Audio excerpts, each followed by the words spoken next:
Welcome to our People Leader series. Today my guest is Sharon Kemp, CEO for Rotherham Metropolitan Borough Council.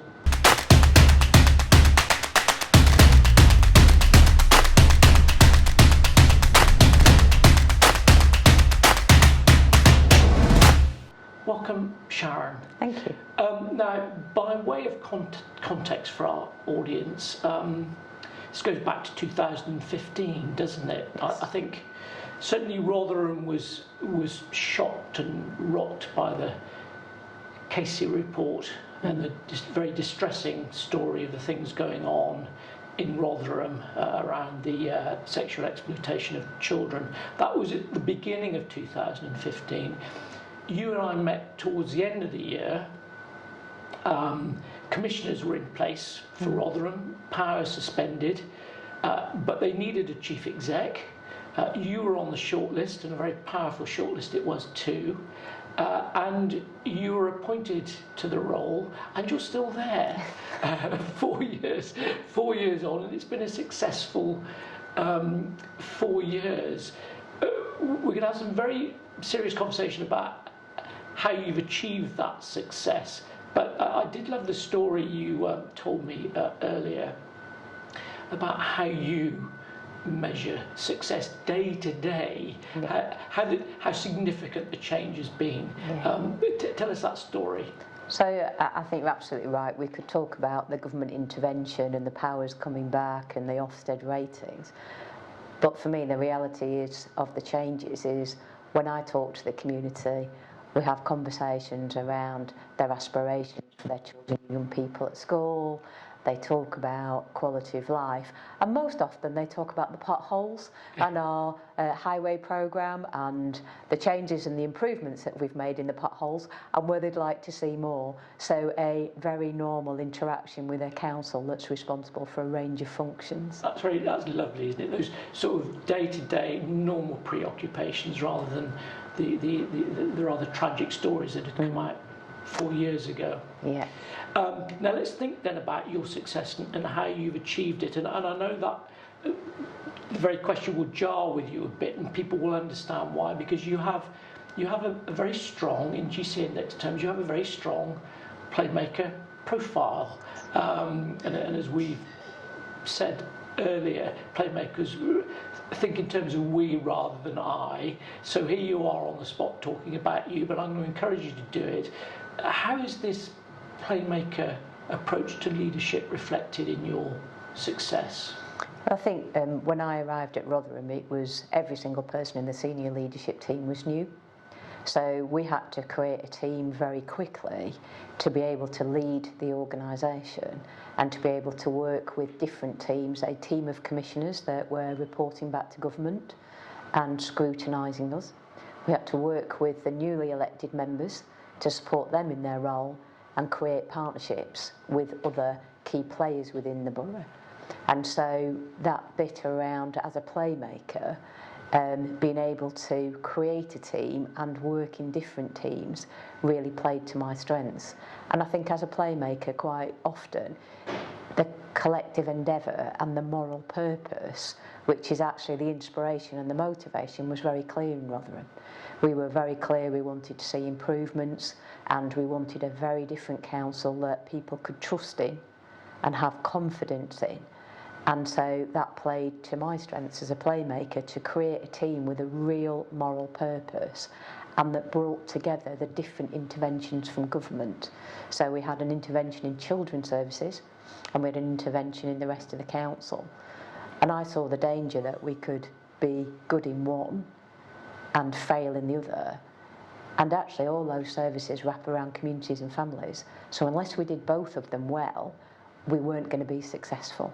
So I think being able to think about the team and having a team and creating that collective endeavour to see benefit for all the stakeholders in the borough was a real opportunity. Whilst challenging at times, it probably played to the strengths from having a playmaker profile. And this clearly matters to you. What does it tell us about you? What can we understand about playmakers in terms of who they are as people? it strikes me often reflects some quite strong values.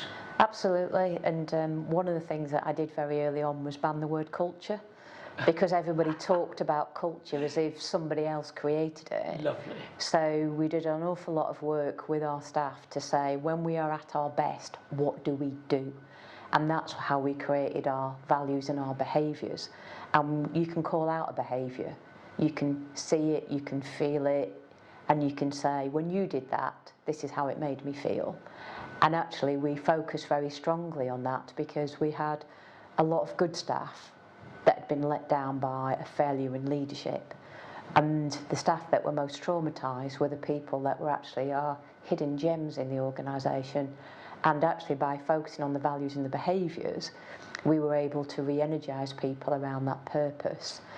And I tell a story quite often about where, you know, we talk about values and behaviours and it's easy to talk about it, it's much harder to live it. Yes. And I tell a story with my staff. I got an email one day from a member of staff who asked me, did I know where the pens were that were Rotherham marked, because they wanted to give them to a local school. We had some children going to America and they were going to give some other children a memento.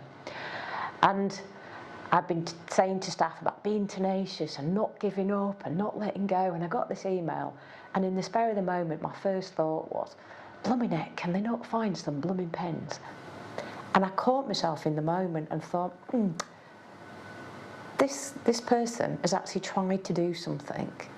They've not given up, they've come to me, and I know where the pens are. They're sat outside my office in a box. And I caught myself in the moment and I sent a nice email back saying, thank you so much for making sure that our young people get these mementos. Got a box and, you know, we'll get them dropped off for you. A week later I got an email from the head teacher.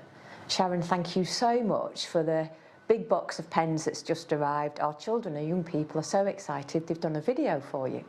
So the children did this little video about how they'd won this competition and they were going to America to participate. So I sent one back, so that's brilliant. Will you let me know how the children get on? Wish them all the best of luck. It'd be great to meet them. So the children came in and we had a great session chatting to the children, and it turns out that one of their mums was a member of our staff as well. So she participated. The person who'd been getting the pens came. We had a great time with the kids. They showed us the video. And we then arranged for them, on the back of the visit, to go to the Advanced Manufacturing Park, where we've got McLaren and Boeing, the UK Atomic Energy Agency. So those children could see actually the careers that were available to them in Rotherham if they carried on with computer coding and the competitions that they'd been entering. And it's a really powerful example for me that I'm a very values-driven person. You know, I absolutely believe in creating teams, and because I was busy, in the spur of the moment, I could have missed that. Yes. And I caught myself, and actually, it's those small, powerful examples that when they're multiplied across an organisation the size of our organisation, drive a different engagement and behaviour with our communities. Yeah. You talk a lot about we, of course you would, but so there's a greater sense of we at Rotherham now, of people being a part of something that they all care about. I mean,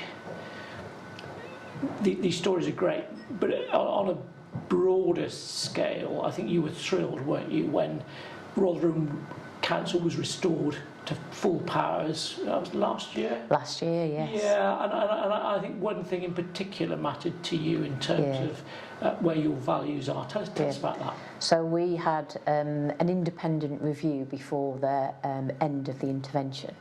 And as part of that independent review, they went and interviewed partners, they spoke to various staff, and they interviewed people from right across the community. And from the feedback, they said that the council increasingly had all the attributes of a good council, which was great. But the thing that they said was that the council had restored its moral compass. And for me, that meant everything, because we could have all the systems and policies and processes, but if it's not connected to actually engaging with the local community and having a moral approach, then you will not get the best. We will not be serving the public that we are there to serve. And so seeing that in the report was absolutely really powerful. And I suppose that's the difference for me between being effective and actually being inspirational and being able to help people live their dreams.